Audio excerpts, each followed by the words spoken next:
Hi, I'm Kim Rhodes. I'm the catering coordinator at Topeca Coffee, and we just wanted to take this opportunity to let you guys know a little bit about how we operate and some of our catering services, which I'm going to talk about at the very end. But I'm going to let Tyler take this first part, and he's going to tell you about the seed to cup process and also about some of our classes. Right, so my name is Tyler, like Kim said, and seed to cup basically means that from planting a coffee seed to the cultivating of the plant, the harvesting, the processing that it takes to extract the seed from a cherry, all the way to the shipping and receiving in America. We control the process from seed to cup, from the roasting and the grinding and brewing. There aren't very many other companies in the world that operate the exact same way that we do. And so we have the unique benefit of being able to offer our product at a lower cost to customers because we control that process. We're also able to ensure the quality of our coffees that come from our farms. And the same model that we employ with our farms in El Salvador, we try to establish those same relationships with people who practice the same quality ways of harvesting their coffees and in other countries. So about 50% or so of our production is from our farms in El Salvador. The other 50 come from all over the world. And this is what coffee looks like before we get the actual seed out of it. So thanks, Kim.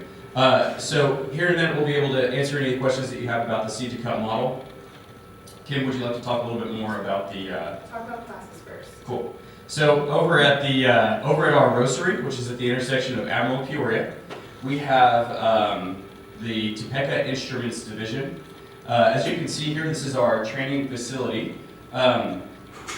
We have two specialized instructors with the Specialty Coffee Association of America. It's sort of like going to Votech, how you can get certified in different areas, welding, different things like that.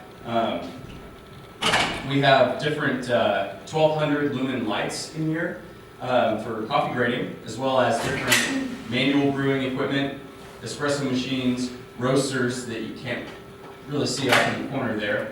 And so people travel from all over the United States as well as all over the world to participate in these classes. We're one of only about 3 places in the world that offer the classes the way that we do, as much as we do, and as inexpensive as we do.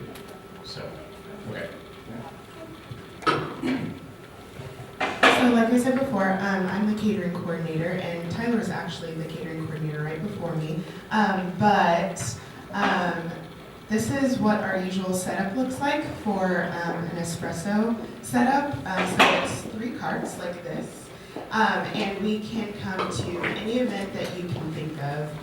All we need is the space and the electricity, and we'll be able to be there at your event and serve lattes and hot chocolate and espresso and americanos and different things like that. And I just listed like a few things here that we have already done or that we are going to do. Tyler, you were at this event. That was a wedding that we did over at the Philbrook. Oh yeah, this is and then like we have a Sweet 16 this weekend, different graduation parties. We do a lot of weddings. Weddings are a lot of fun. We just love We just love we just love. We love going out and meeting people and making those connections and building those relationships and seeing how we can bring our product to them and start a relationship. And we provide the coffee for 1 million cups every week, and that's a partnership that we really enjoy. We really enjoy getting to come every week and see what cool things are going on in Tulsa. So thank you guys for letting us come and speak to you a little bit about Topeca. Does anyone have any questions? Sure. It's okay, we have another one.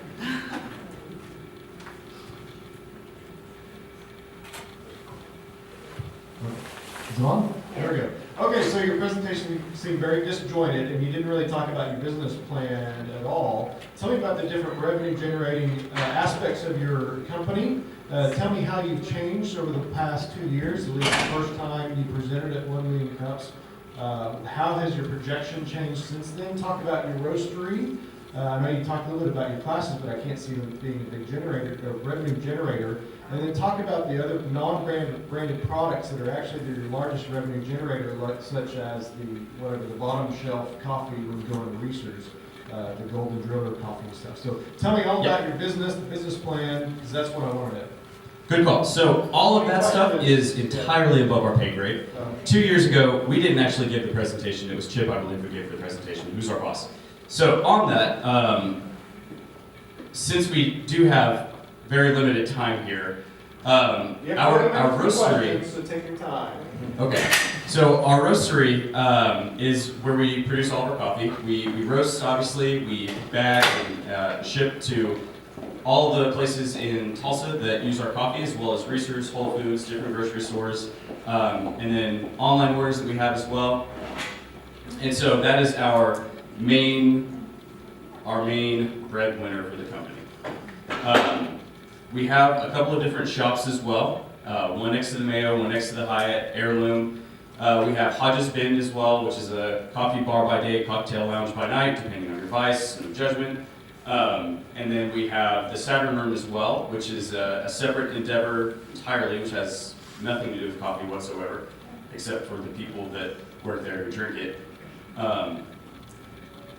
And as far as offering our different coffees in the grocery stores, you're right, so you can go into Reese's and then you can find the Redbud Farms coffee.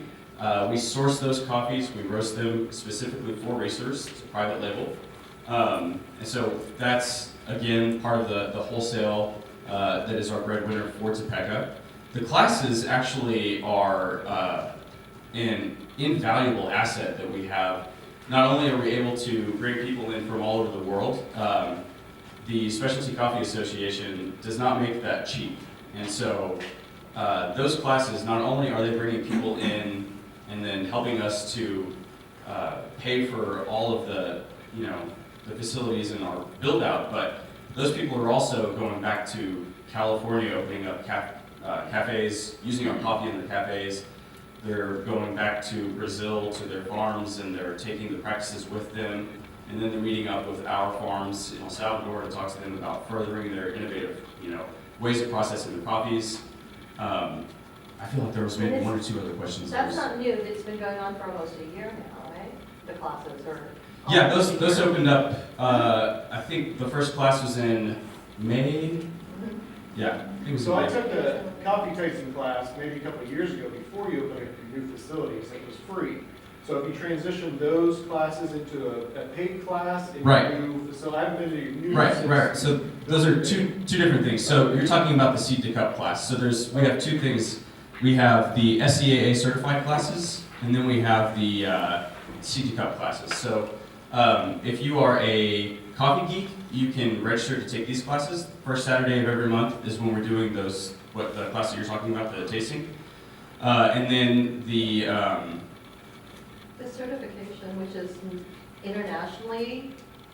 internationally recognized. So if you are a level 2 certified barista, or if you're a level 1 certified roaster, it carries weight within the industry globally, and you're more likely to get hired on above someone else if you have a certification there than without it. So those are more intensive classes. We talk more about the chemical engineering that's involved in extraction. We talk more about thermodynamics that's involved in roasting and stuff like that. Way more intensive classes than the coffee geek ones, which is still pretty cool. Yes, ma'am. I'm interested in knowing if the coffee is organic and even considering you're using El Salvador and doing fair trade. So most coffee is grown in third world countries. And so a lot of the farmers don't have the funds to pay for USDA organic certification. That does not mean they're not organic. It means that they can't afford to go through the certification process. It's a very rigorous, very expensive process. All the farms that we purchase from, again, they line up with how we do business with our own farms in El Salvador. Obviously, those guys are family, and so if we're not fair trading with family, we're probably not going to get good coffee. As it is, we do trade fairly with our family, and we do get good coffee from them. That being said, there are other importers that we have established great relationships with. Cafe Imports is one, based out of Minneapolis. Crop to Cup is another one. Most of our coffees that come from Indonesia, we know that those guys treat the farmers really well. And so in each of these different environments, they're not, heavily spraying their coffees with pesticides and stuff like that, but obviously in some of the lower altitude coffees where insect damage, leaf rust, and disease is more prevalent, then those are the lower grade coffees that we typically don't buy anyways. And so, yes and no. Thank you. Any other questions?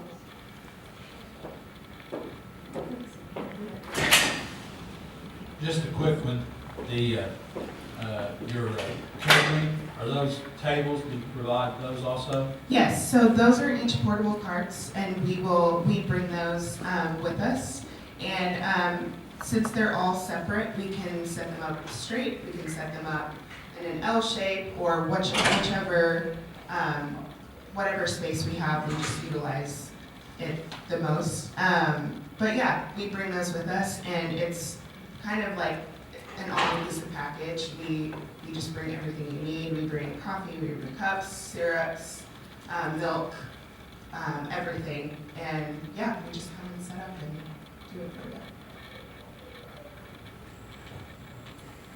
A long, long time ago, I did some consulting work with the King's Coffee Company, which was in Oklahoma City at the time. And I think they had 10 coffee tasters, whose only purpose in life was to sample all the coffee beans that they had delivered to people around the world, and they figure out how to blend all those various coffee beans to maintain the same consistent flavor of their King's Hotel restaurant and coffee. They were really easy people to spot because a lot of them came from India, they had heavy beards, and they had turbans. How do you do that process now? Do you still have the guys with the beards and the turbans, or how do you address the issue of all different kinds of coffee beans? I wear a hat, and I'm Cherokee, so I really don't get good facial hair. Great scholarships, terrible facial hair. No, but we do have coffee makers as well. So there are, within the industry, again, part of those, just a standardization of how we do things. We have level 1 tasters, we have level 2 tasters, and we have Q graders.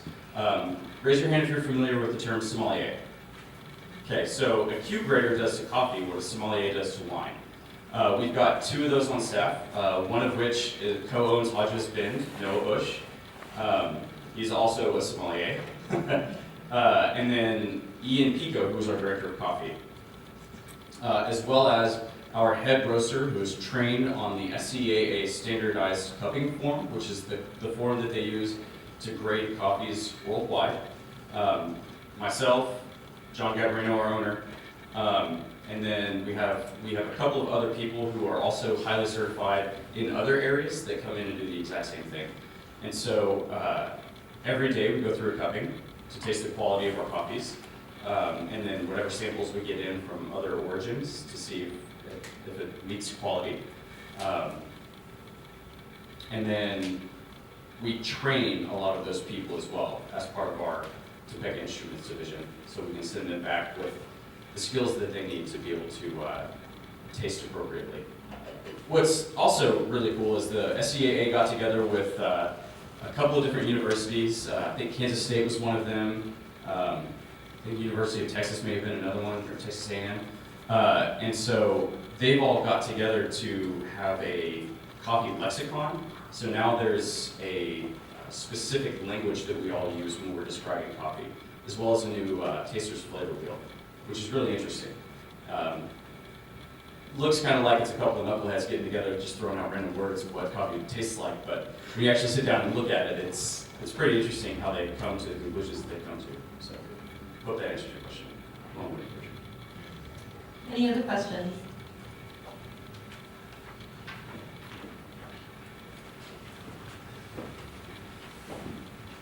So if the past few years, you've been a pretty mainstay in the Tulsa area. What is your growth strategy? Is this something that you're looking to take outside the Tulsa area?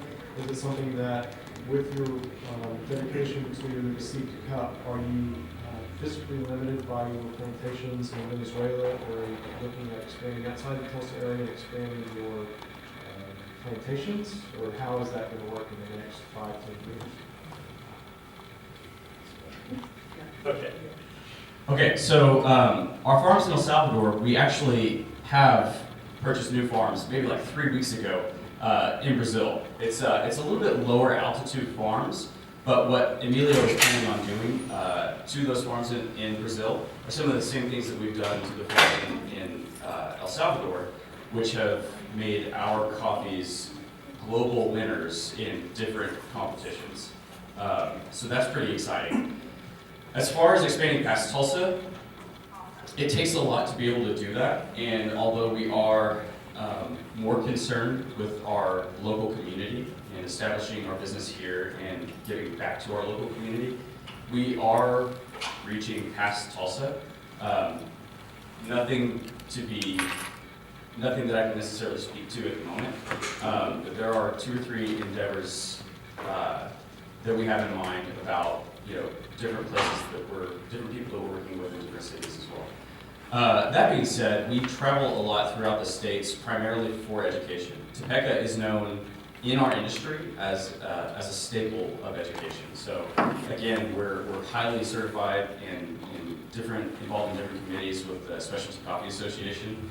It's made up of almost entirely volunteers, and so being able to sponsor different events where we provide coffee, we provide education for people. That's one of our main goals.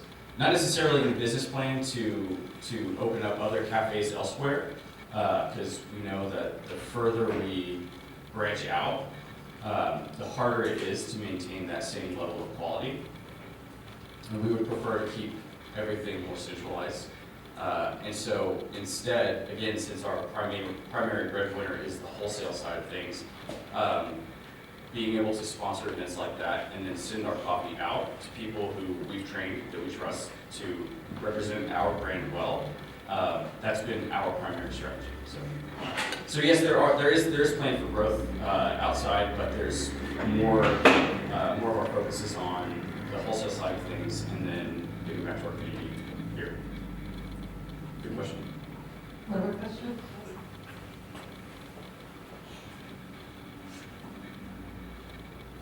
You guys said that, It is, you have to put it much closer to your lips. you hear me now? So you guys said your wholesale business is your kind of bread and butter, your largest business. Coffee is really heavy. I would imagine that per ounce doesn't cost that much. So how do you guys move that much coffee efficiently without spending a bunch of money? And is freight your biggest charge, or is what is your biggest cost also? That is an awesome question. So, since again we own the farms in El Salvador, we have our own warehouse. It's not as if we're having to ship coffee to other warehouses and then store them in other warehouses.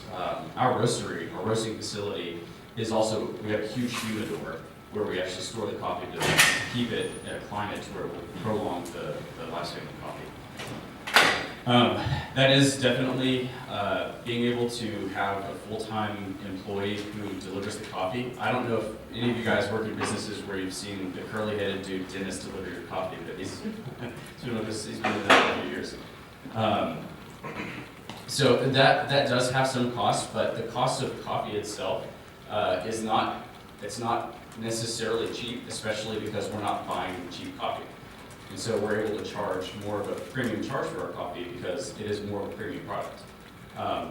There are coffees that we buy, which are lower grade coffees, which are still specialty grade coffees. So it's still globally standardized, a higher scoring coffee than what you will find in Cane's or Maxwell House or Folgers, because of the plant varietals, altitude, and the way that they process and handle the coffees. And so being able to give farmers a higher wage, being able to sell our coffee at a higher cost, makes it a lot more affordable for us to maintain that level of quality as well as, distribute it as well without having to worry too much about the costs. Not to mention, we have a few cafes, and so the money is always being funneled back to us. So. So for our last question, besides drinking and appreciating your coffee, what can the 1 Million Cups community do for you?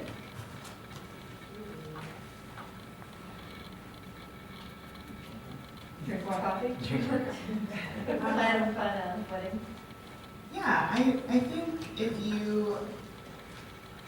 think at the most basic level, I think if you could just share about Topeca and what you love about Topeca.